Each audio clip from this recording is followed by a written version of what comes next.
सेहत की बात और बीमारी से आगाही शो में आप सबको खुशामदीद। मैं हूं आपका मेजबान डॉक्टर इरफान अहमद और आप देख रहे हैं APRC health and physiotherapy YouTube channel. इस वीडियो के अंदर हम डिस्कस करेंगे कि फालिज क्या है, फालिज की वजूहात क्या होती हैं, फालिज के मरीज को कितनी जल्दी हॉस्पिटल पहुंचना चाहिए ताकि उसका बेहतर इलाज मुमकिन हो सके। इस टॉपिक को डिस्कस करने के लिए मेरे साथ मौजूद हैं डॉक्टर उस्मान जमील। आप एक वैस्कुलर सर्जन हैं, 16 साल से शोबा सर्जरी से मुंसलिक हैं। तो डॉक्टर उस्मान से हम सबसे पहला यही सवाल करते हैं कि डॉक्टर उस्मान, हमारे पेशेंट को बताइए, हमारे नाज़रीन को बताइए कि फालिज है क्या।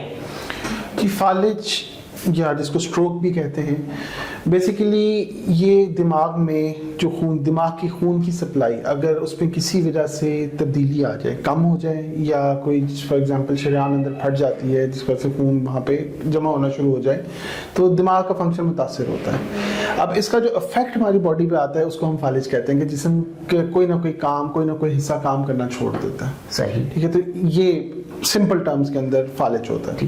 तो नॉर्मली जो खून की सप्लाई इफेक्ट होती है तो किस तरह की होती है, यानी कि आप उसमें क्या कहेंगे? देखिए, दो तरह के फालिज दो तरह का होता है। और दो तरह का इस तरह होता है कि एक खून की सप्लाई में एकदम सडन कमी आ गई, ठीक है, वो किसी भी वजह से हो सकती है कि जी जो मेन शरियाने हैं, कैरोटिड आर्टरीज कहते हैं उनको, यहाँ पे एक दोनों साइड पे मौजूद होती हैं, इनके अंदर तंगी आ गई है, या कहीं से कोई खून का लोथड़ा दिल से या किसी और जगह से टूट के ऊपर चला गया है और वो जाके किसी छोटी सी शरियान के अंदर फंस गया है और उसने वहाँ पर खून की सप्लाई बंद कर दी है। या फिर तीसरा ये कि कैरोटिड आर्टरी के अंदर प्लाक इकट्ठा बना हुआ था, प्लाक इसकी वहाँ पे कैल्शियम और चिकनाई इकट्ठे हुए में शरीयान को तंग कर रहे हैं और वहाँ से कुछ टुकड़े टूट के चिकनाई के कैल्शियम के ऊपर दिमाग के अंदर सप्लाई में चले गए, उन्होंने उसको बंद कर दिया। तो ये सारी वो वजूहत हैं जिनमें दिमाग में खून की सप्लाई में खलल आएगा, कमी होगी या बंद हो जाएगी, कुछ हिस्से को में ये असर आएगा।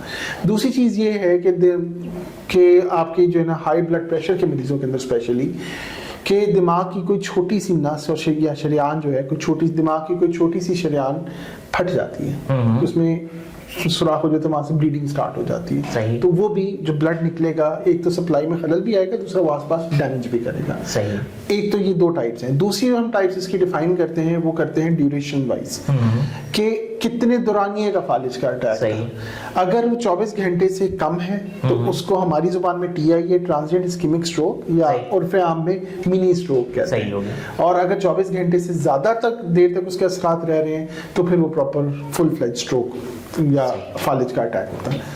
अब डॉक्टर उस्मान, हमारे नाज़रीन को बताइए कि फालिज के मरीज को कैसे पता चल सकते हैं, कि फैमिली को कैसे पता चले कि इसको फालिज का अटैक हो रहा है?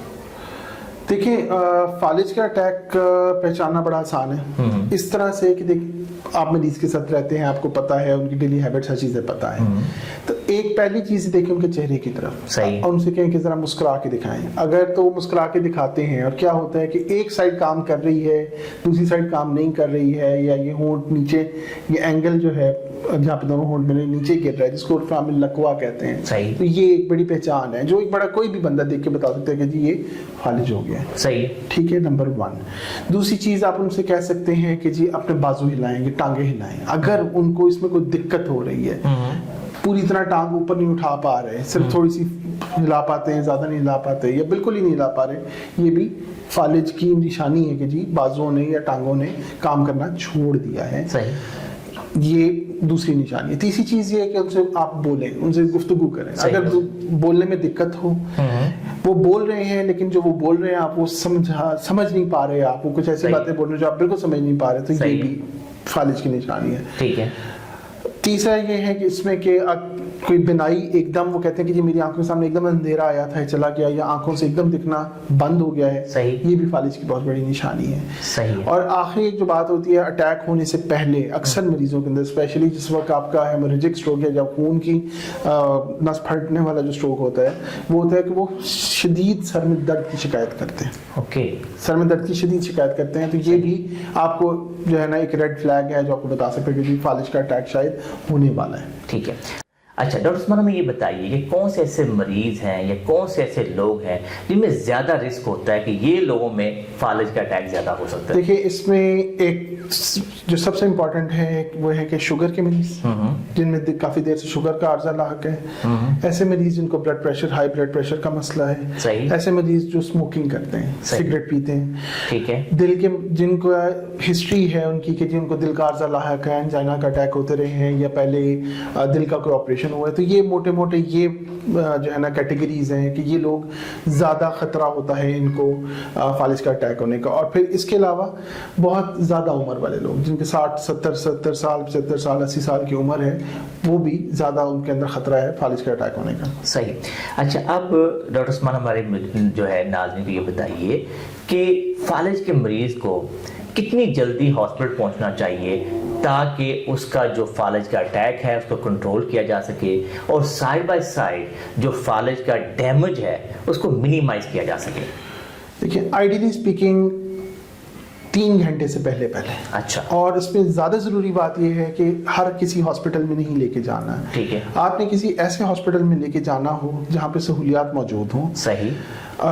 सबसे इम्पॉर्टेंट जो इसमें बात होती है कि सीटी स्कैन की सहूलत मौजूद हो ताकि फौरन सीटी स्कैन करके देखा जा सके कि कौन सा फालिज का अटैक है। सही है। कितनी जगह पे फैला हुआ है, कितना अरसा हिस्सा मुतासिर हुआ है। सही है। ठीक है। और उसके मुताबिक फौरन ही इलाज किया जा सके। अगर 3-3.5 घंटे के अंदर इलाज शुरू कर दिया जाए तो बहुत कम 80 से 90% मरीजों के अंदर मुकम्मल रिकवरी पॉसिबल होती है। ओके। कि बिल्कुल आपको पता ही नहीं लगेगा कि इनके अंदर फालिज का अटैक भी हुआ था। ठीक है। डॉक्टर उस्मान, एक बड़ा अहम सवाल है, लोग अक्सर ये पूछते हैं हमसे कि जो टीका है एक जो लगाया जाता है फालिज के मरीजों को, वो कंप्लेन कर दी हम हॉस्पिटल पहुंचे थे, हमें तो टीका ही नहीं मिला, अगर हमें टीका मिल जाता तो शायद हमारा इतना फालिज का अटैक न होता। इसकी क्या मिथ है और कौन सा टीका है जो और किन मरीजों को लगाया जाता है? देखिए जी, TPA एक है एजेंट है जिसका मेन काम ये होता है कि जहाँ पे भी खून जमा हुआ है उसको उधर ही घुला देता है और शरीयान को खोल देता है। सही। ये खाली फालिज भी नहीं, और भी जगहों पे दिल के मरीजों में भी इस्तेमाल करते हैं। मैं बीइंग अ वेस्कुलर सर्जन, जो हमारे जिसमें शरीयान या वरीद बंद हो जाए उनके अंदर भी हम इस्तेमाल करते हैं।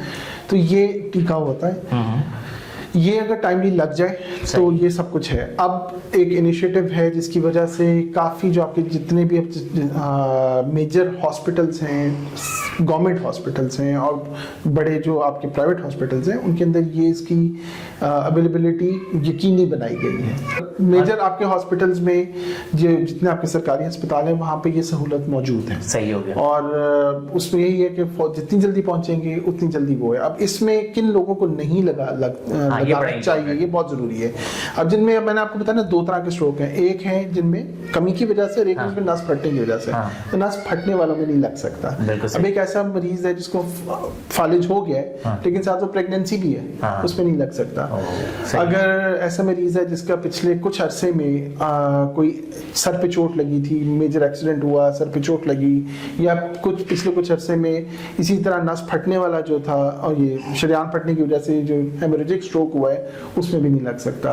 फिर कोई इस तरह का पेशेंट है जिसमें जिसको शिकायत है कि मुंह के जरिए से या पखाने के जरिए से खून आता है, सही, उसमें भी नहीं, उसमें भी कंट्राइंडिकेशन है, उसमें भी नहीं लग सकता। और बहुत सारी हैं। इसका मतलब ये हो कि आप ये कहना चाह रहे हैं कि लोग अक्सर सरकारी अस्पताल में जाके डॉक्टरों से लड़ना शुरू हो जाते हैं जी कि आपने हमारे मरीज को टीका नहीं लगाया, तो इसका मतलब ये डॉक्टर इस बात का मेक श्योर करते हैं कि ये कंट्राइंडिकेशन में या ऐसे मरीज को लगाने का नुकसान तो नहीं होगा, जी बिल्कुल, वो नहीं लगाते। जी बिल्कुल बिल्कुल बिल्कुल। अच्छा डॉक्टर उस्मान, हमें ये बता दीजिए कि इसका जो मेडिकल ट्रीटमेंट है वो बेसिकली क्या होता है? बेसिकली देखिए, जो इसकी हेमोरेजिक स्ट्रोक है उसमें मेन जो ट्रीटमेंट ये होता है, 2 ट्रीटमेंट है। एक तो है कि जहाँ पे नस फटी है उस एरिया को, खून को कंट्रोल किया जाए। सही है। वो मेडिकल ट्रीटमेंट में उसमें ब्लड प्रेशर को कंट्रोल करना शामिल है। सही हो गया। और दूसरी साइड के ऊपर अगर इंटरवेंशनल न्यूरोलॉजिस्ट अवेलेबल हैं, इंटरवेंशनल रेडियोलॉजिस्ट अवेलेबल हैं, तो वो अंदर जाके शरीयान के अंदर जाके उस जगह को, उस होल को प्लग कर सकते हैं, बंद कर सकते हैं ताकि मजीद डैमेज ना हो। मैं उम्मीद करता हूं कि इस वीडियो की मदद से आपको फालिज या ब्रेन स्ट्रोक को समझने में मदद मिली होगी। इस वीडियो के अंदर हमने ना सिर्फ आपको फालिज के बारे में बताया है, मेडिकल ट्रीटमेंट के बारे में बताया है, सर्जिकल इंटरवेंशन के बारे में बताया है, और साइड बाय साइड हमने ये बताया है कि जो रिहेबिलिटेशन है वो बहुत इंपॉर्टेंट है।